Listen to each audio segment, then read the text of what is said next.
Oh, hi, good day. So, what we're going to be talking about tonight, we're going to be talking about the MyFitnessPal app.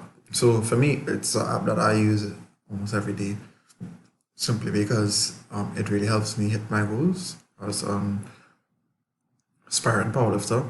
So, essentially, what this app is about, it allows you to track your consumption of food daily, right? In addition to really giving you a set target, calorie target for the day, so that you can see what what or how much food you need to be eating daily. If you're trying to gain weight, if you're trying to lose weight, if you're just trying to maintain the weight that you're at, right? This is also really helpful because there are a lot of features that allow you to search for foods that you be eating. There's a handy dandy feature that will allow you to scan the barcode from an item, so it'll be easier, even easier for you to enter your foods, right? And additionally, they give you really helpful reminders as well, um, as to you need to log your breakfast, lunch, dinner, and snacks, right?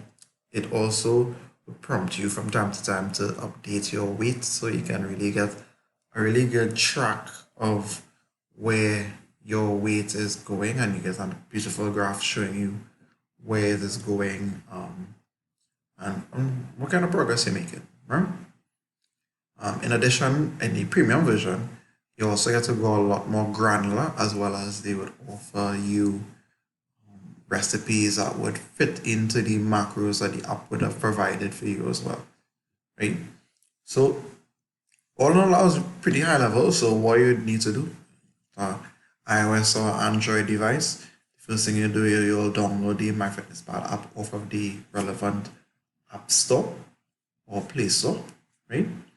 Then you will create an account. It will ask you to verify that account using an email address. Once that is verified, then you go into the app, right?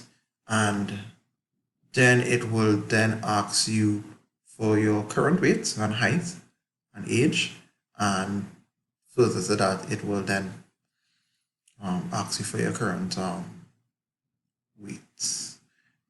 I believe I said that already, right? From there, we'll do some calculations and it will determine, I know, your relative activity level. Forget that, right? And from there, it will determine your calories per day, what that would look like, right? And yeah, from this pretty straightforward from that point. So that was my little breakdown of MyFitnessPal, the app, and yeah, hope you learned something today.